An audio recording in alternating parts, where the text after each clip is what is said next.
Welcome back to Full Speed Racing and Brands Hatch, where we have got more action coming up from the F3 Cup. What more could you want than a sunny summer's day and a full field of F3 cars around the Brands Hatch Indy circuit? The cars coming to the grid now, and this, how they line up with Tristan Cliff in pole position. Alice Powell shares the front row with him.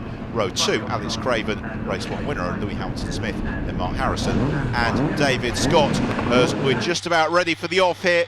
The red lights flash on now, the revs rise, and away we go. Tristan Cliff was too heavy on the revs there. It's an atrocious start, and Alice Powell jumps through into the immediate lead, followed by Alex Craven. And Cliff may also lose out to Louis Hamilton-Smith as they turn through Paddock Hill Bend for the first time.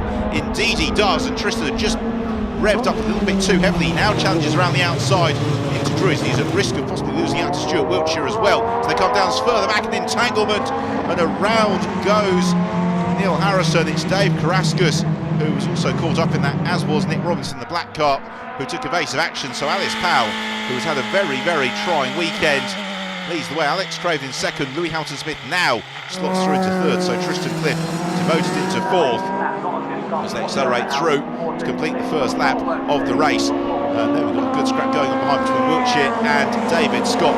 Got right underneath the rear wing of Stuart Wiltshire, looking to challenge into Paddock Hill Bend, and he's going to go through. Lovely move that from David Scott, scything to the inside line, taking the position, and coming up Harewood Hill round Druids. As dramas for Robbie Watts, you could hear the squeals of the tyres, and that was Ambition 1, Adhesion 0. Around he goes. He's probably flat spotted those as well, as through Surtees and McLaren head the leading quartet. Then we've got the next group of 3 cars, bookended by this man, number 4, Mark Harrison, wheel of his 2006 Dallara, as over the line Alice Powell leads the way, and Tristan Cliff just weaving around.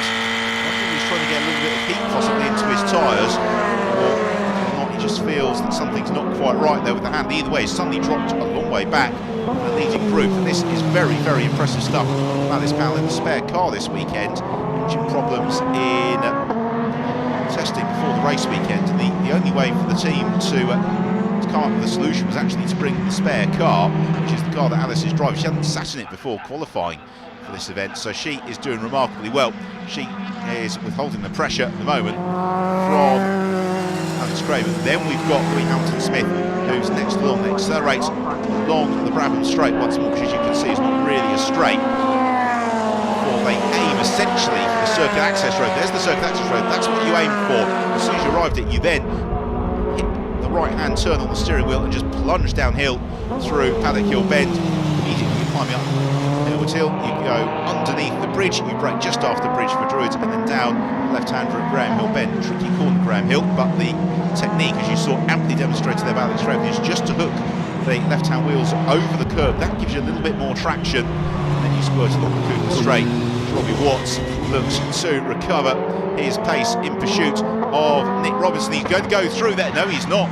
Nick Robinson made sure he covered the line just in time, and because these cars are just so fast in the F3 Cup, an average lap speed is something like 96 miles an hour, it means that really the corners just come thick and fast one after the other, and you get absolutely no opportunity to take any sort of respite. Indeed, teams in the European Formula 3 Championship when that raced here were comparing almost to an oval race, because it was a 65 lap race for the 3 Euro Series, and it's a 40-minute race duration, but essentially it was like an oval race, and that was how they were preparing for it, and the drivers just get no respite whatsoever.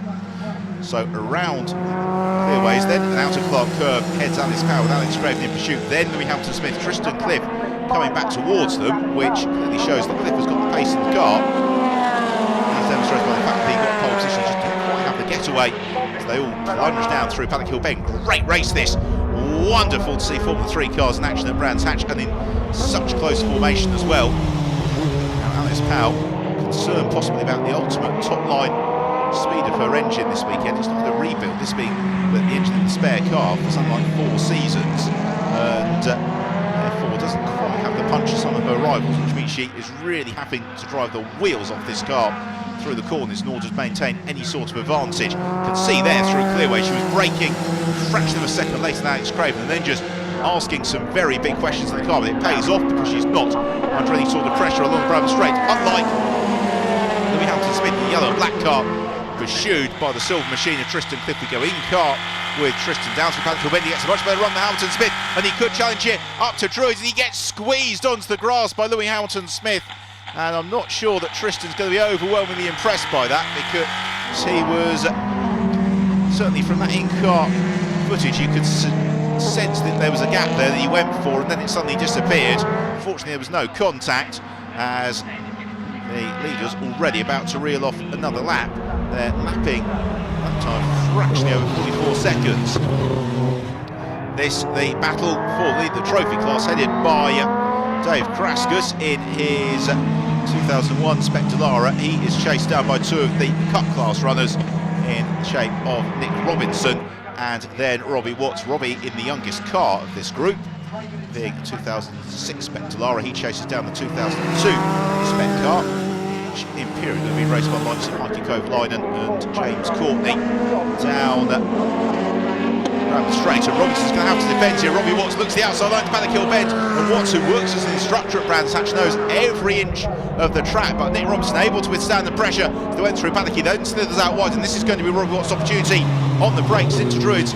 Robinson, though, trying to keep his footing around the outside. He finds the traction, but Robbie Watts is through and gains the place. Now to Graham Hill Bend. Robbie Watts trying to move clear of Nick Robinson, chasing down Dave Karaskas.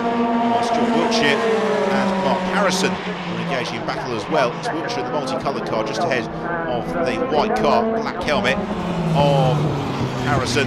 Up again towards Druids they come. Can overtake there, he can find the space in the inside line, but Stuart Wiltshire is wise to that, therefore covers the line nice and early. He's going to make Mark Harrison do this the hard way around Graham Hill Bend, and then sprinting along the Cooper Straight up through the gears and into left-hander at Surtees, then McLaren, and pretty much it's a flat-out entry to Surtees in these three cars. They've got so much aerodynamic grip and therefore traction. The quicker corners you really just have to point and go, but the real key to driving these cars on the limit is because of the level of aerodynamic grip, as Tristan Cliff challenges Louis Hamilton Smith through Druids. Because of the level of that grip, actually the margin between the race going swimmingly and the opportunity to share tea and biscuits with the marshals is very, very small indeed. And the very best drivers know how to dance to that limit of adhesion, and that's what Alice Powell is doing at the moment. Powell still leads. This is a battle further down the field. Dave Kraskus under pressure for Robbie Watts, and Watts closing up under braking into Paddock Hill Bend, swooping downhill. For immediately they start to climb up towards Druids, and Kraskus, you can see him there consulting his mirrors. He knows that Robbie Watts is coming. As further back, Neil Harrison looking to make the move on Nick Robinson and gaining the position.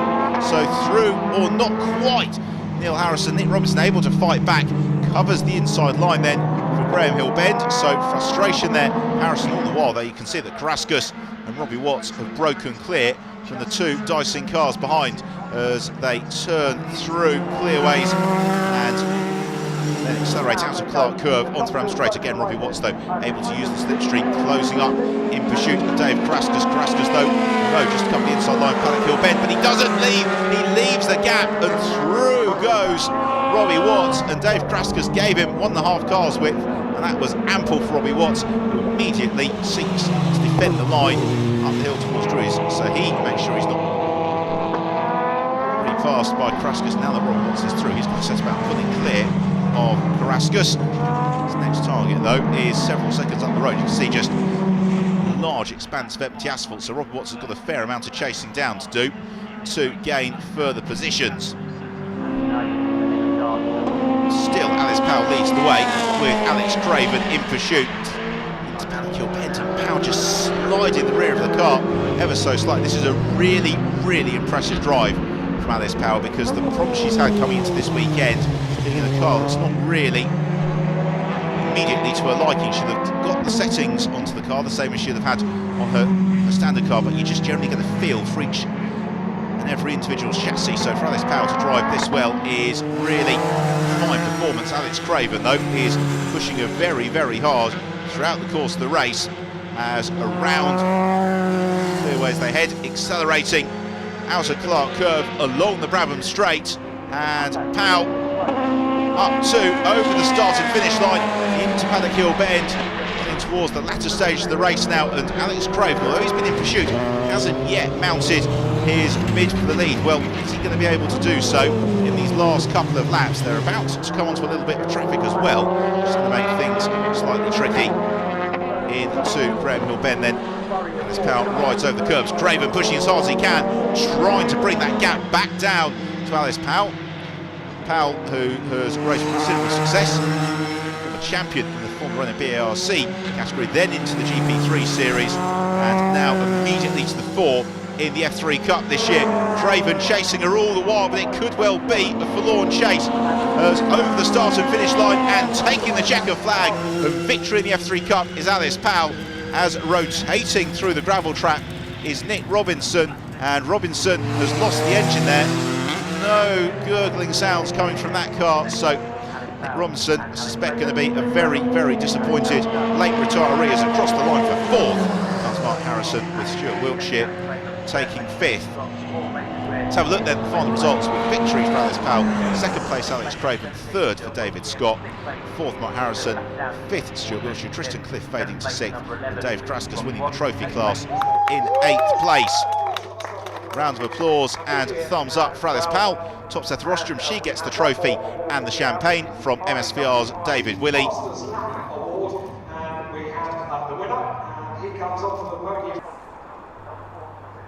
Six races of the season complete, still a long way to go as we take a check of the championship standings after 6 rounds. Well, that's it for this week's Full Speed Racing. Join us at the same time next week for more action. The champagne flies on the rostrum here at Brands Hatch.